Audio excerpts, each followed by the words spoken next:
Hi again and welcome back to my channel. Today we're going to make a stained glass tree. It's number 6, but this time I'm going to use glass rods. Now these are rods you'd buy to make glass beads or jewelry or other things people use glass rods for. But I'm using them, I'm soldering them together to make a tree. Now I wrapped foil around the bottom and the top of my rods so that I have something to attach to solder to. I'm using one of my piping things that I showed in my other video that I filled the piping bag. This is a piping bag that you would use to decorate different icings for cakes or something, but I filled it with stuffing, and I have a video on all my different tree forms. But this particular one I filled with stuffing, and it's a pretty big tree, and I put a raw metal macrame ring around the bottom that I had foiled.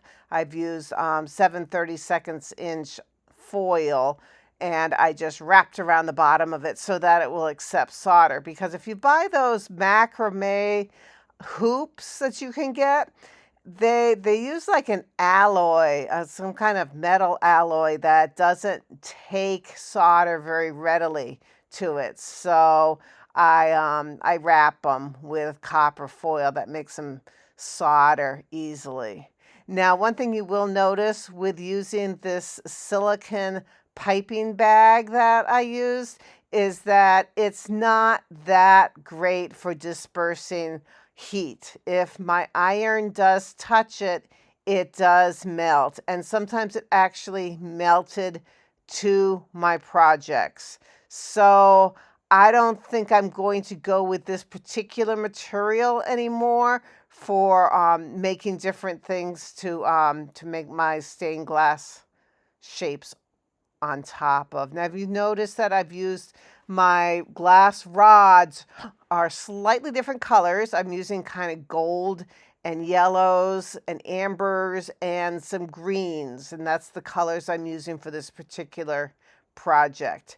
And basically, I had a bunch of them, and so I kind of spaced them evenly, and then I'm just kind of filling them in between the ones that I did and kind of making a variety of colors so that I don't have a real pattern going on, because I really didn't have a pattern's worth of glass rods. I just had a nice variety, but I didn't have green, red or something like that. So I soldered these all on, and this is basically a kind of a tack soldering. I just barely made them attach at the beginning, and then I went by and added solder to the rest of the foil and the hoops. So first of all, it was just like going through and tacking them in place so that I knew exactly where they were going to go. And then I went by and I filled in all the areas that I hadn't soldered before. And then I went to the top of my tree, and you can see how they're all like wired together.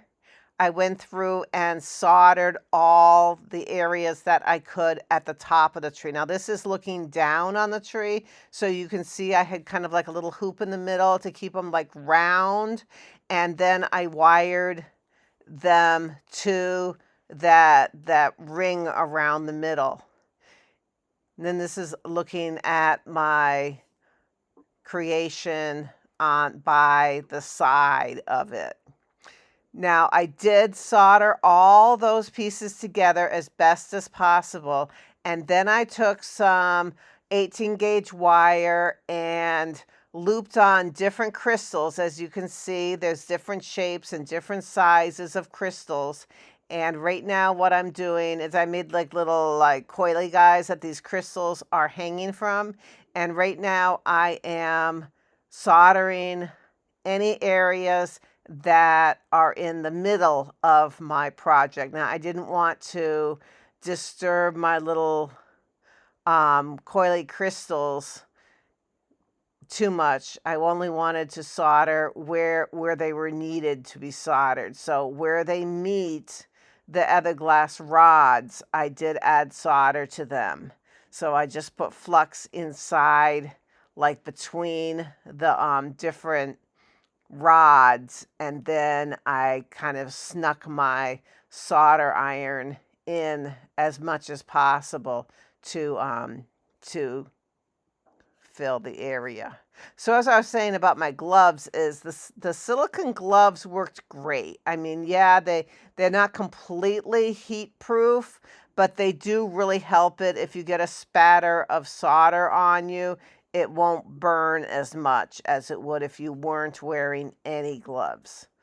Obviously, right now I'm not wearing gloves because I'm just kind of like jabbing my solder iron between the little crystal doohickeys and soldering them together. And then I put it on its side, I added more flux and did some more soldering. Now I'm using a gel flux, which is the kind of flux that I really like using right now because it's not really, really watery, so it doesn't just kind of run all over the place.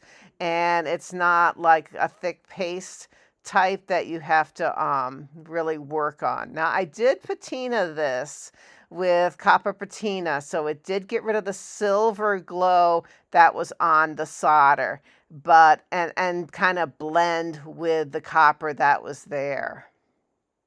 So this was a fun tree, and thanks for watching, and please subscribe so that you don't miss any of my other tree videos. This was just a very different looking tree than the other ones that I did, and I like it. Bye.